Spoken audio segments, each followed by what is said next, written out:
오늘은 창세기 11장 1절에서 9절 말씀을 통해 바벨과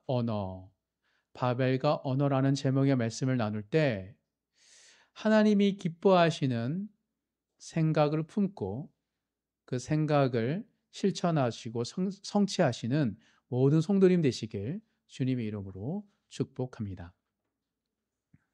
세상을 창조하신 하나님께서는 죄로 인하여 인간이 하나님의 형상을 잃어버리자 인간을 심판하셨습니다.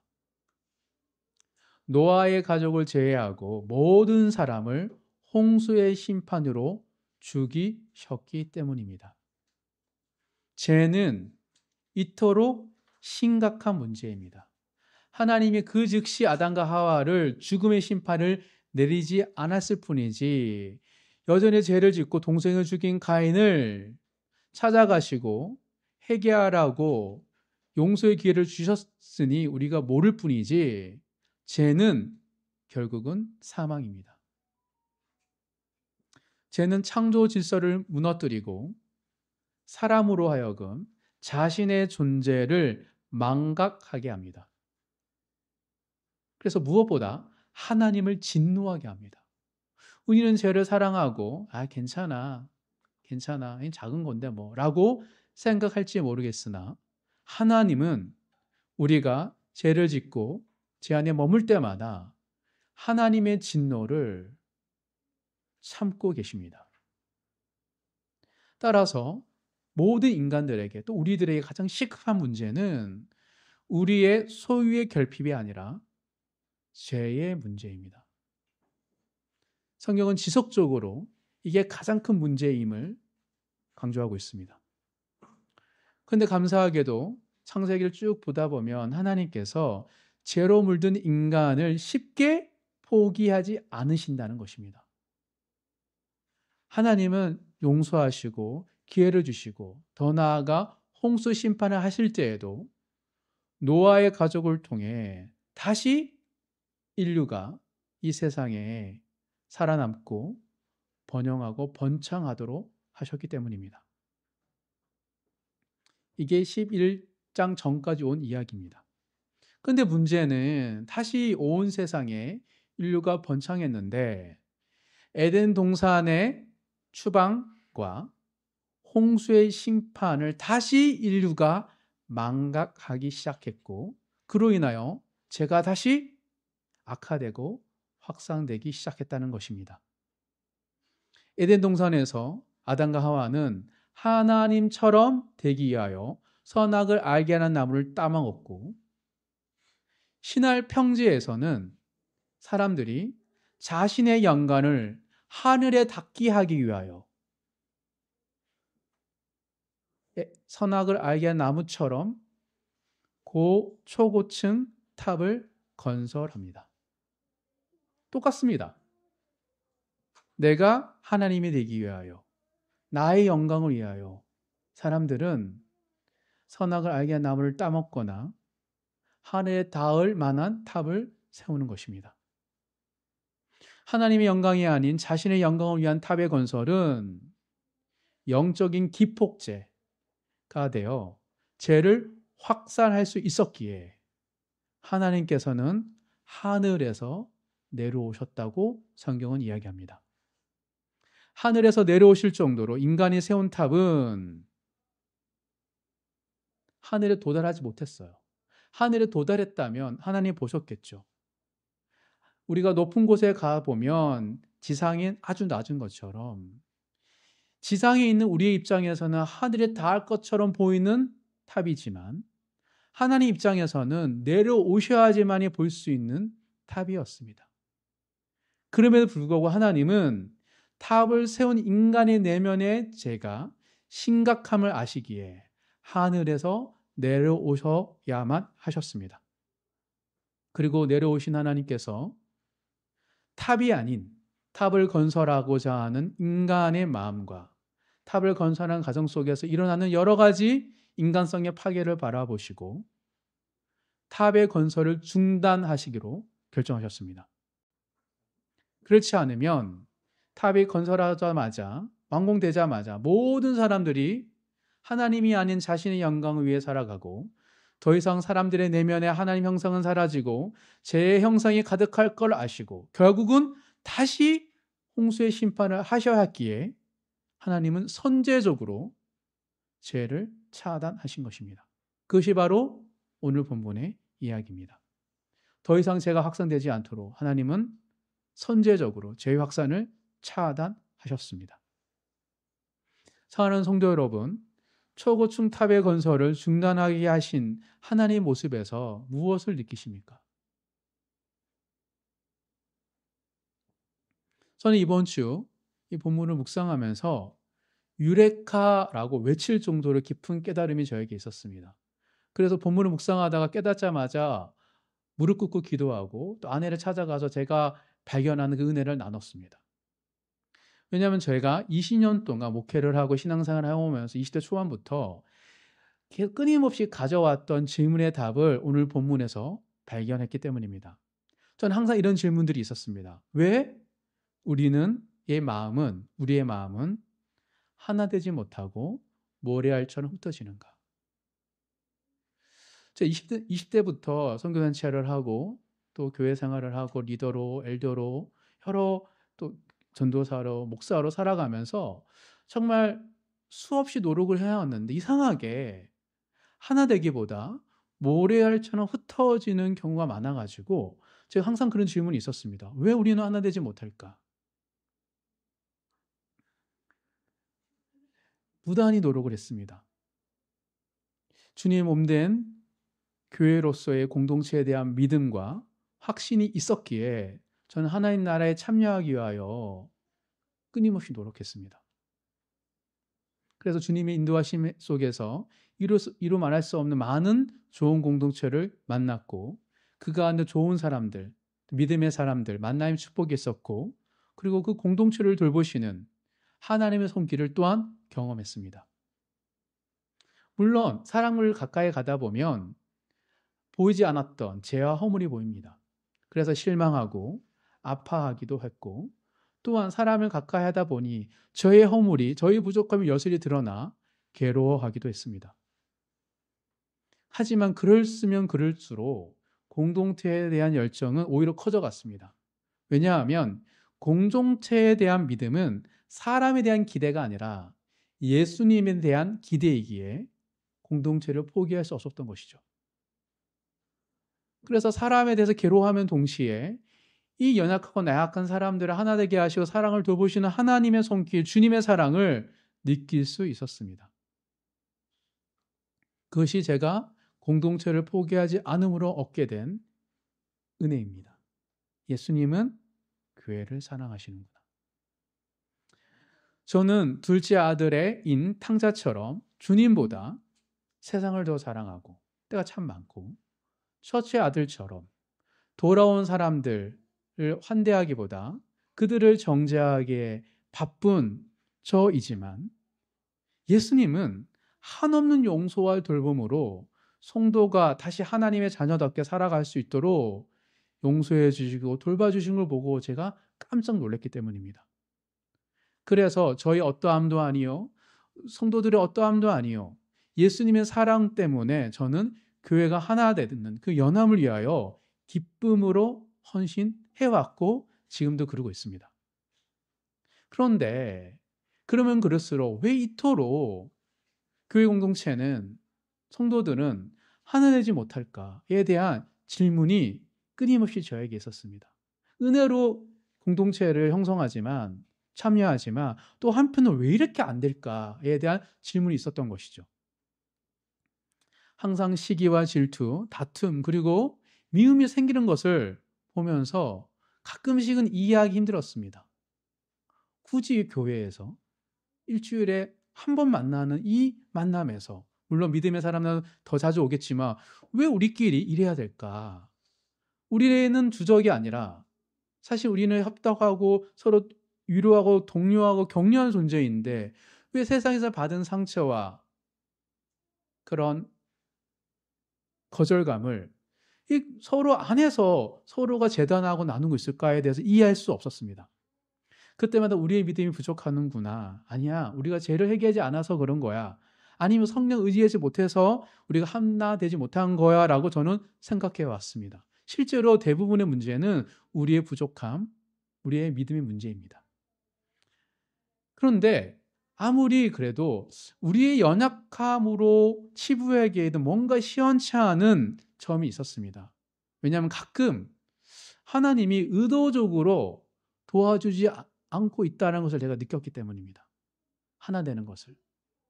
그래서 설마 하나님이 주님 몸된 교회인데 성령을 보내셔서 우리를 하나 되게 하시지 설마 의도적으로 하나 되지 않게 하실까에 대해서 느꼈지만 아닐 거야. 믿음이 없어서 그래. 불신이야 라고 생각을 해왔습니다. 이게 바로 제가 20년 동안 풀지 않았던 제 안에 있었던 질문이었습니다. 근데 이번 주에 바벨탑 사건을 묵상하면서 언어를 혼적하게 하셔서 흩으시는 하나님에 대해서 묵상하면서 제가 깜짝 놀랐습니다. 왜냐하면 그토록 풀리지 않았던, 하지만 여전히 이 질문이 있는지도 몰랐던 저에게 이 본문을 묵상하다가 그래, 내가 이런 질문이 있었지. 하나님은 하나 되게 하시는 하나님이시지만 또한 흩으시는 분이시구나 라는 것을 제가 깨달았기 때문입니다. 하나님은 주님 몸된 교회로 사람들을 뭉쳐서 성령으로 하나 되게 하시기도 하지만 흩으시기도 합니다. 그래서 누군가는 성령 충만하여 교회를 세우고, 누군가는 성령 충만하여 선교사로 나가고, 누구는 성령 충만하여 코로나 때 한국으로 들어오고, 누구는 성령 충만하여 코로나 때 선교지에 남아있는 것. 하나님은 뭉치기도 하지만 흩으시는 하나님이심을 제가 깨달았기 때문입니다. 그 순간 저의 문제로, 저의 연약함으로, 우리의 믿음 없음으로 우리가 하나 되지 못했던 거에 대한 후회, 죄송스러운 마음속에 하나님은 우리의 기도를 안 들으셨는가가 아니라 하나님을 돌보셨구나, 하나님 심판하셨구나, 하나님 자비를 베푸셨구나, 흩으시는 게 은혜였구나 라는 것을 제가 깨달았던 것입니다. 왜냐하면 우리가 흩어지지 않으면 우리도 몰랐던 우리의 자랑, 건물을 자랑하고 성장을 자랑하고 주위에 있는 괜찮은 성도들을 자랑하는 우리가 하나님의 영광이 아닌, 그리스도의 십자가가 아닌 우리를 자랑하기에 하나님은 흩으셨다는 것을 깨달았기 때문입니다. 하나님은 제가 깊어지고 확산될 때 우리의 계획을 멈추시고 흩으시는 분이기 때문입니다. 따라서 제가 엄청 중요하고 또한 심각한 이슈이구나라는 것을 제가 깨달았습니다. 사랑하는 성도 여러분, 우리가 생각하기에 하나님의 나라를 위한 좋은 계획일지라도 하나님 보시기에 하나님의 영광이 아닌 우리의 영광이라면 하나님은 중단시키십니다. 왜냐하면 우리가 교만에 빠지지 않게 하시기 위해서이죠. 그래서 하나님의 영광이 아닌 인간의 영광을 위한 것은 철저하게 하나님께서 멈추시고 흩으시면서 제가 확산되지 않도록 돌보고 계시는 것입니다. 시날 평지에서 큰 성읍과 탑을 세우려고 한 이유는 흩어짐을 면하기 위해서였습니다. 그들의 안정과 평안 그리고 번영을 위하여 정착하는 것이 더 좋은 선택이라고 그들은 생각했습니다. 아무리 우리의 관점에서 선하게 보일지라도 그 뜻이 하나님의 말씀과 하나님의 영광과 멀어질 때 하나님 우리의 계획을 멈추게 하십니다. 그래서 우리가 가끔 왜 저 사람은 저렇게 주신 저한테 안 주세요? 라는 질문에 우리가 봉착할 때가 있는 것이죠. 그것은 우리 안에 하나님이 다루고 싶어하는 죄의 문제가 있기 때문인 것입니다. 또한 우리의 연약함도 있습니다. 우리의 부족함도 있습니다. 그렇다면 하나님이 흩으시는 계획을 어떻게 분별할 수 있을까요? 아무리 우리가 노력해도 열심히 살아왔는데 좋은 가치관과 좋은 뜻을 가지고 해왔는데 하나님이 멈추시고 중단케 하시고 흩으신다면 과연 하나님이 흩으시는 계획은 어떤 특징이 있을까에 대해서 알아야 됩니다. 오늘 본문에서 발견할 수 있는 하나님이 중단하시는 계획에 대해서 살펴볼 때 하나님의 관점에서 우리의 생각과 계획을 점검하시는 모든 성도님이 되시길 주님의 이름으로 축복합니다.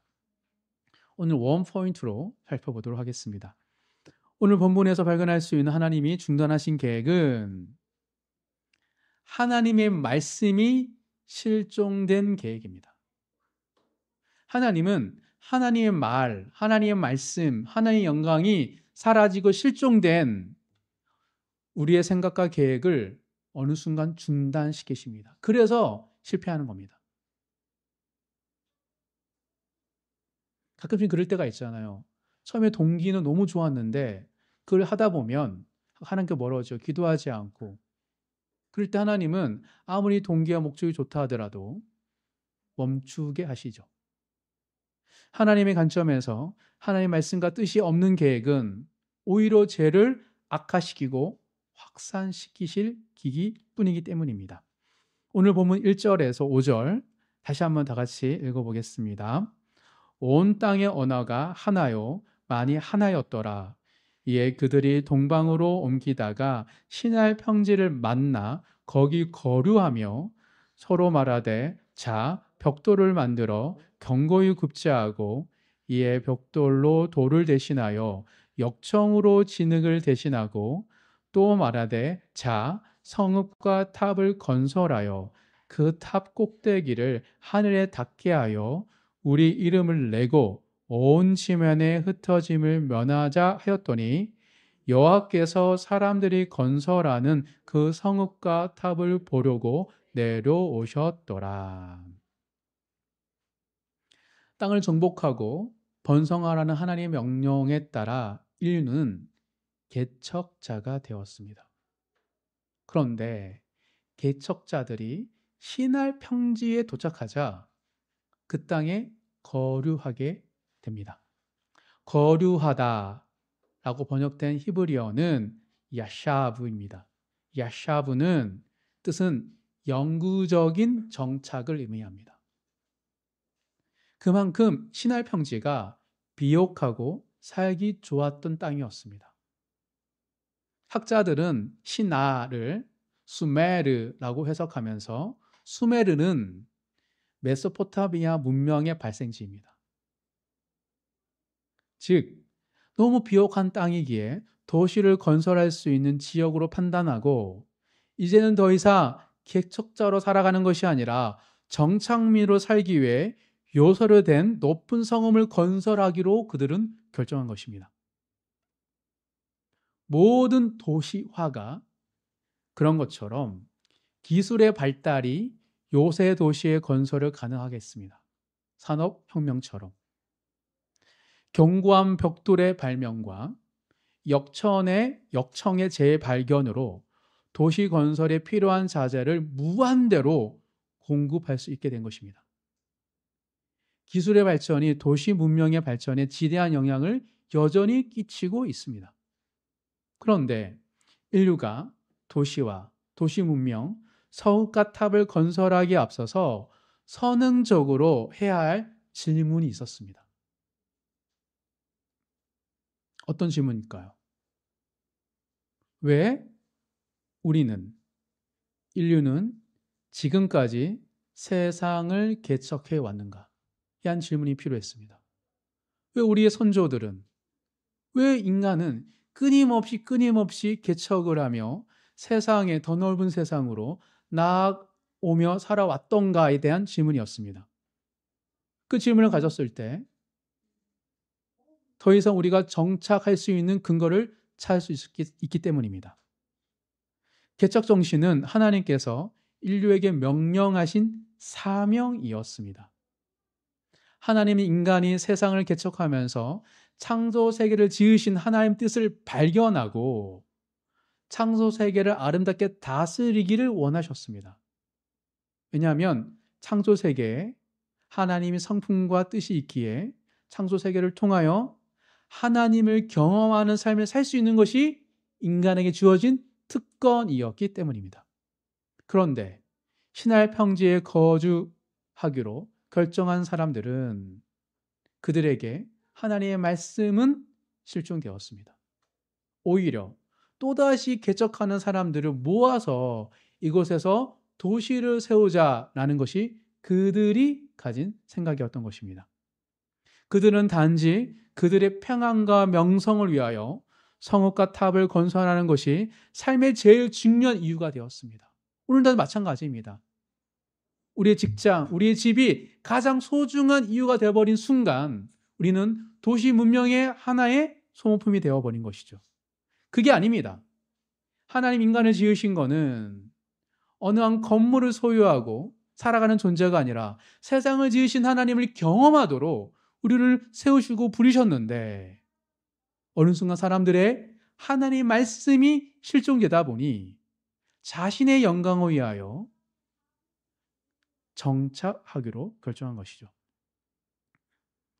노아의 홍수를 통해 보여주신 하나님의 뜻은 하나님의 영광을 위하여 살아가지 않으면 결국 죽음의 심판을 맞이하게 된다는 진리였습니다. 마치 물이 고여있으면 썩듯이 흘러가고 흘러가는 그 삶이 인간이 죄악으로 물든 세상에서 하나의 형상답게 살아갈 수 있는 비결이었는데 어느 순간 그들은 신할 평지에 고여 썩어가는 존재가 되고 싶었던 것입니다. 그래서 이 진리를, 이 사명을, 하나님의 말씀을 잃어버리자 하나님이 하늘에서 내려오신 것이고 그리고 그 탑의 건설과 완공이 결국 사람들을 고착화시킬 걸 아시고 중단시키시기로 결정하신 것입니다. 그래서 미완성의 탑을 바벨, 흩어짐으로 만드신 것이죠. 무너뜨리지 않으셨습니다. 여리고성처럼. 미완성의 탑으로 남게 하셔서 그를 볼 때마다 하나님의 말씀을 기억하게 하신 것입니다. 여기서 중요한 포인트가 있습니다. 바벨이라는 모든 사람의 시각을 사로잡는, 우리도 큰 빌딩이 세워지자마자 어디서든 그것이 보이잖아요. 마찬가지입니다. 바벨탑이 세워지는 순간 온 인류가 그것을 보게 되어 있습니다. 모든 사람의 시각을 사로잡는 건축 예술 작품입니다. 이 바벨과 하나님의 말씀에 담긴 하나님의 신비는 엄연히 다릅니다. 시각의 신비와 말씀의 신비가 다르다는 뜻입니다. 그런데 신할 평지에서 말씀의 신비는 사라지고 시각적인 신비만이 모든 사람의 마음에 사로잡는 것은 심각한 죄의 확산이고 악화였던 것입니다. 왜 말의 신비가 시각의 신비로 대체되는 것이 심각한 죄인지 한번 살펴보도록 하겠습니다. 자크 엘룰이 쓴 굴욕당한 말이라는 책에 보면 말의 신비를 시각이 대체하는 것에 대한 심각성을 고발하는 놀라운 통찰이 담겨 있습니다. 제가 좀 읽어드리는데 조금 어려울 수 있습니다. 천천히 한번 우리가 자크 엘룰의 글을 한번 읽어보도록 하겠습니다. 나는 기독교 예술을 통해 만들어진 놀라운 예술 작품들과 관련하여 언급할 수밖에 없는 불쾌한 내용에 대해 몹시 유감스럽게 생각한다. 즉, 아름다운 예술 작품, 교회, 성전, 건축물, 작품들에 대해서 너무 좋은데 불쾌한 내용을 언급하겠대요. 나는 활짝 피어난 예술 앞에서 감탄한다. 잘 모르는 내용이지만 대충 유럽에 있는 성전입니다. 프라 안젤리코, 샤르트르 성당의 조각상, 아미엥 성당의 선한 하나님, 무아삭 성당의 정면 합각머리 삼각면, 스트라스부르스 성당의 성스러운 십자 심판자 상 앞에서 나는 경외심으로 마음이 뭉클해진다. 잘 모르지만 유럽 여행을 해봤을 때 그냥 너무 놀라워요. 경이롭습니다. 성전에 들어가고 성당에 들어가고 조각상을 보잖아요. 엄숙해져요. 그걸 이야기하고 있습니다. 경외심으로 뭉클해진다. 그렇다. 이 모든 것들은 정말 논란의 여지 없이 매우 아름답다. 그런데 잘 들어보세요. 상징 체계 속에서 완전히 기독교적인 이 모든 것들이, 그렇죠. 믿음으로 보면 다 좋은 것들이죠. 하나님 영광 받는 사람들이 라파엘로와 미켈란젤로가 만든 것들이잖아요. 이 모든 것들이 이미지를 통해 드러나는 신비를 보여주려고 할 때 기독교적이지 않다. 자, 우리가 감동받아서 누군가가 작품을 만든 것을 감동을 받지만 그 이미지로 기독교를 보여주려 하는 순간부터 기독교가 아니래요. 이미지에 몰두함으로써 기독교는 아마도 효율성에서 이득을 얻었죠. 하나님 알지 못하는 사람들도 와, 이런 건축물이 있어? 저런 상징이 있어? 예수와 또 제자들과 가치를 해 감동이 되잖아요. 효율성에서 이득이 없겠지만 기독교는 기독교 자체 및 기독교 자체의 토대와 내용을 파괴한다. 이미지로 기독교를 표출하는 순간 기독교에 정말 중요한 게 파괴된대요. 말이 거짓이기 때문이 아니라 이미지가 말을 배제했기 때문에. 이분은 말과 이미지를 대치하고 있습니다. 말은 말하고 듣는 거고 이미지는 보는 거죠. 근데 오늘날 중세교회가 여기까지, 오늘날 한국교회도 말 대신 이미지가 대체함으로 말미암아 기독교의 본질이 파괴됐다라고 이분은 이 말을 해석할 수 있습니다. 적용할 수 있습니다. 이분은 한국교회에 대한 얘기는 아닙니다. 또 독실한 그리스도인들이 시각적 매체와 이미지의 창궐이 선하고 아름다우며 취향에 맞게 예지를 열어줄 수 있다는 확신에 사로잡기 때문에 사실상 말할 것은 더는 없다. 무슨 말이냐면 이미지가 말을 대체했고 하나님의 말씀을, 그리고 이 이미지로 말미암아 우리 영감을 얻을 수 있다. 하나님 뜻을 얻을 수 있다는 확신이 결국 기독교를 파괴했다고 말하고 있습니다. 하나님은 어떤 분이세요? 이미지 하나님이세요? 말씀하신 하나님이세요? 성경은 철저하게 하나님에 대해서 말씀하는 존재로 이야기합니다. 창세기는 말로 세상을 창조하셨고 요한계시는 말로 세상을 심판하심을 이야기하고 있습니다. 그래서 기독교는 말의 종교라고 감히 말할 수 있습니다. 그래서 이 말에 대해서 뭘까, 말이 대해서 이 책에서 이렇게 표현합니다. 잘 들어보세요. 말은 신비이고 풀어야 할 수수께끼이며 해석해야 할 텍스트다. 그렇죠. 하나님의 말씀이 신비이고 수수께끼이고 풀어야, 해석해야 할 본문이죠. 말은 우리로 하여금 오해와 의미 추구 속에서 한없이 살아가게 한다. 그렇죠. 말씀을 오해하기도 하고 이게 그런 의미가 있을까라고 생각하고, 하나님의 말씀뿐만 아니라 여러 옆에 있는 사람 속에서도 쟤는 무슨 말이야? 저희가 있나? 좋다는 말이 싫다는 말이야. 계속 우리로 하여금 저 사람을 오해할 때도 있고 저 사람 말하는 의미가 뭔지를 찾게 하는 거죠. 이게 말이 가지고 힘입니다. 이미지와 달리 말은 강압적이지 않다. 말은 듣는 자에게 자유의 여지를 남겨둔다. 그렇죠. 왜요? 듣는 자가 해석하잖아요. 그래서 듣는 자도 자유의 선물인 말을 사용하고 싶어진다. 놀라운 통찰입니다.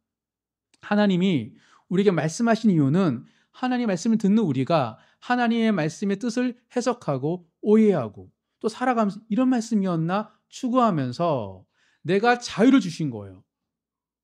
말은 모호하거든요.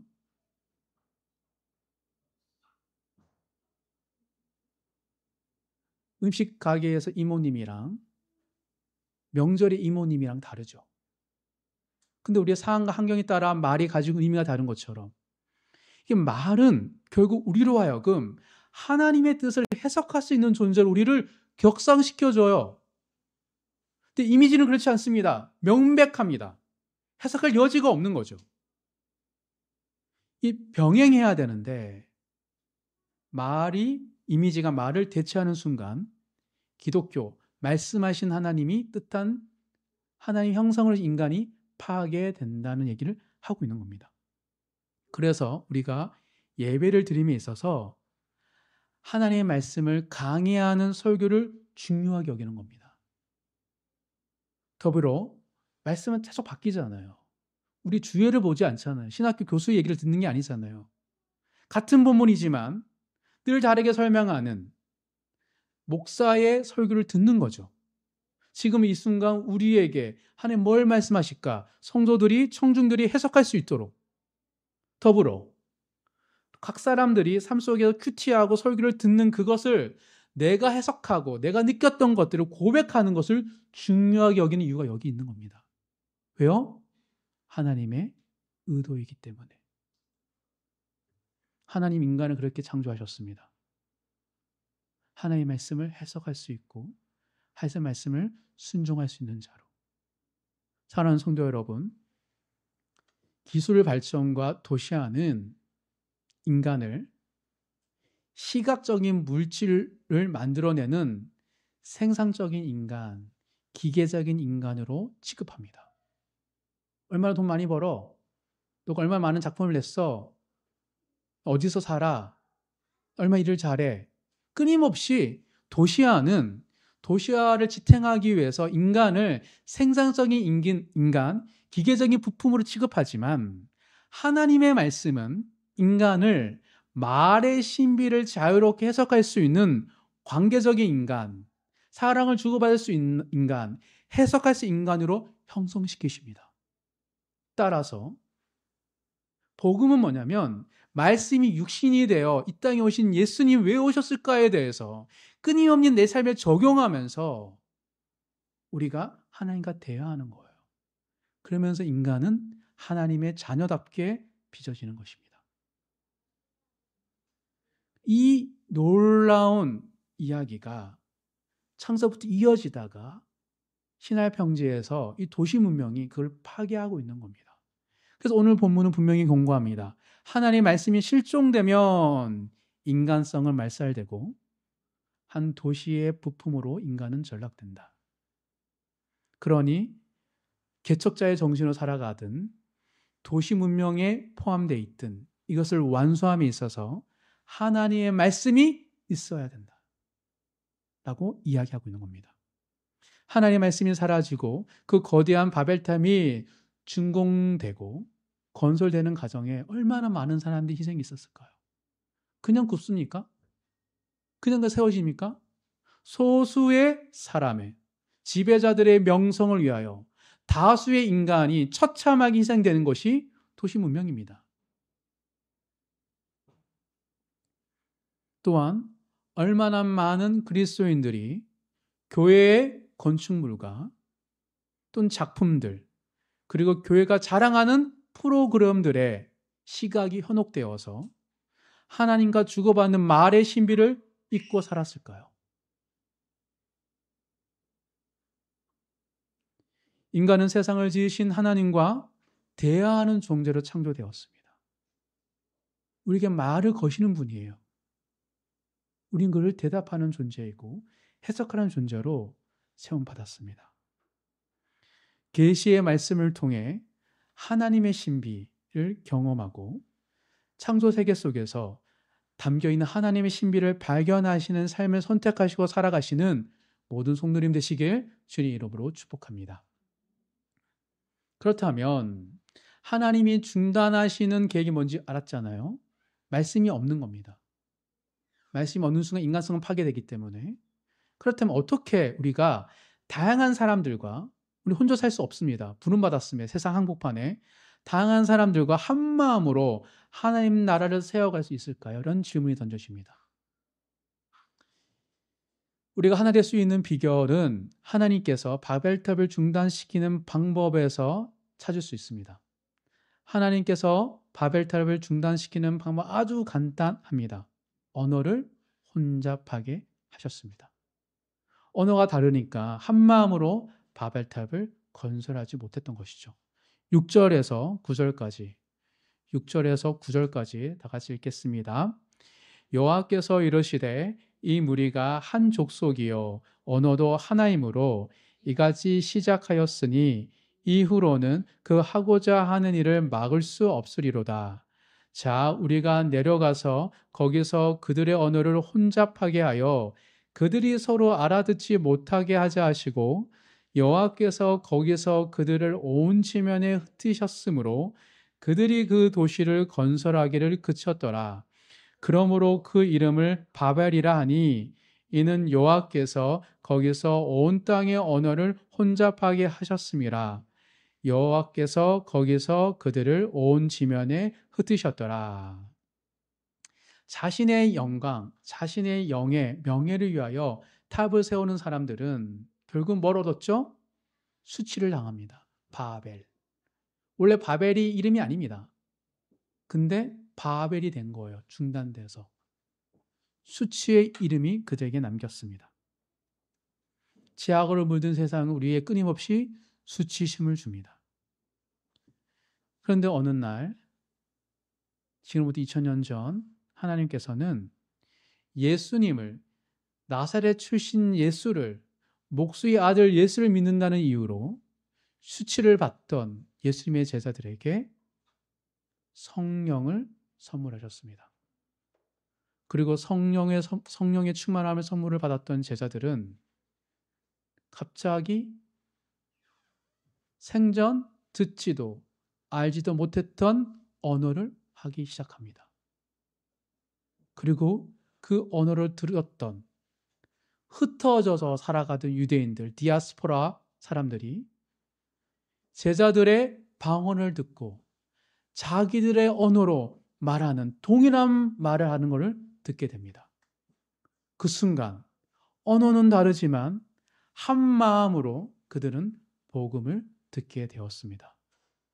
사도행전입니다. 한번 찾아보겠습니다. 사도행전 2장 4절에서 13절, 길인데 한번 쭉 읽어보겠습니다. 사도행전 2장 4절에 13절, 오순절 성령 강림 사건에 대한 이야기입니다. 사도행전 2장 4절부터 13절까지 다 같이 읽겠습니다. 그들이 다 성령의 충만함을 받고 성령이 말하게 하심을 따라 다른 언어들로 말하기를 시작하니라. 그때 경건한 유대인들이 천하 각국으로부터 와서 예루살렘에 머물러 있더니 이 소리가 나매 큰 무리가 모여 각각 자기의 방언으로 제자들이 말하는 것을 듣고 소동하여 다 놀라 신기하게 여겨 이르되 보라, 이 말하는 사람들이 다 갈릴리 사람이 아니냐? 우리가 우리 각 사람이 난 곳 방언으로 듣게 되는 것이 어찌 됨이냐?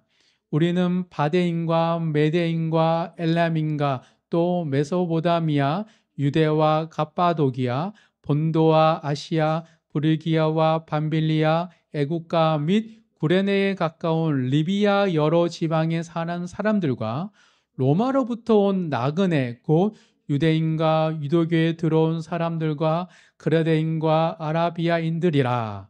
우리가 다 우리의 각 언어로 하나님의 큰 일을 말함을 듣는도다 하고 다 놀라며 당황하여 서로 이르되 이 어찌 된 일이냐 하고 또 어떤 이들은 조롱하며 이르되 그들이 새 술에 취하였다 하더라. 너무 놀라운 이야기 아닙니까?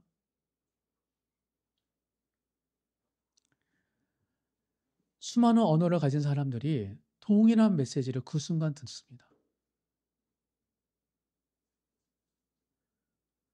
하나님 영광을 잃어버리자, 하나님 말씀 잃어버리자 언어가 달라지고 마음이 달라졌던, 그래서 뭉쳐도 하나 되지 못하고 모래알처럼 살아가는 인간들이 성령이 임하자 하나 되기 시작합니다. 바로 여기에 우리가 하나 될 수 있는 비결이 있습니다. 성령입니다. 성령이 없이는 이 땅에서 우리는 하나됨을 경험할 수 없습니다. 아무리 우리 공동체가, 바로 아름다운 교회가 서로를 사랑하고 돌본다 하더라도 성령님이 우리 가운데 거하지 않는다면 우리는 하나 될 수 없습니다. 그리고 성령은 어디에 역사하십니까? 예수를 주로 고백하고 주님의 제자로 살기로 믿음을 결단한 자들에게 성령은 역사하십니다. 사랑하는 성도 여러분, 우리가 그리스도인으로 세상 한복판에서 살아갈 때 먹었던 계획들, 생각들, 또 꿈들이 중도에 멈추고 무너지지 않는 비결은 우리의 노력도 필요하지만 하나님의 도움시도 필요합니다. 하나님은 하나님의 자녀들이 세상에서 하나님의 말씀 없이 꿈과 계획을 세울 때 중도에 멈추게 하십니다. 사랑하시기에. 따라서 우리가 하나님의 말씀과 성령의 임재를 통하여 계획을 세울 때 우리가 세우는 계획과 꿈들이 성취되는 것입니다. 반지의 제왕을 쓴 작가 돌킨은 이렇게 고백하죠. 그가 반지의 제왕을 쓰는데 감당할 수 없었습니다. 1년, 2년, 10년이 넘도록 끝날 기미가 안 보여서 그는 중도에 포기하려고 마음을 여러 차례 먹었습니다. 그때 그에게 감동을 주셨던 하나님이 한 에세이를 통하여 내가 이 땅에서 이 작품을 완성하지 못하더라도 천국에 가면 그 작품이 있겠다는 확신이 갖게 됩니다. 그리고 그는 포기하지 않고 계속 작업을 했고 결국 반지의 제왕을 집필할 수 있었습니다. 이것이 우리의 모두의 고백이 되기를 간절히 소망합니다. 과연 이 세상에서 내 환경과 나의 소유에서 내 꿈이 성취될 수 있을까? 라는 그런 포기하고 싶은 순간 속에 하나님의 말씀이 내 안에 있고 성령의 도우심이 있을 때 우리는 포기하지 않고 그 일을 성취할 수 있기 때문입니다. 말씀을 정리하겠습니다. 바벨은 하나님의 말씀이 실종된 인간의 영광의 한계에 대해서 뚜렷하게 보여주고 있습니다. 아무리 좋은 목적과 의도가 있다고 하더라도 하나님의 말씀이 없으면 결과적으로 죄는 확산되기에 하나님은 멈추시기 때문입니다. 세상과 교회에서 하나님의 말씀의 신비가 사라진다면 결국 하나님의 자녀로서의 정체성도 사라지기 마련입니다. 왜냐하면 하나님의 말씀이 인간을 하나님 형상으로 빚어가기 때문입니다. 눈에 보여지는 것이 전부가 되어버린 현대사회에서 우리에게 말을 건네시는 하나님의 말씀을 붙드심으로 성령 안에서 성취되는 꿈과 계획을 품고 살아가시는 모든 성도님 되시길 주의 이름으로 축복합니다.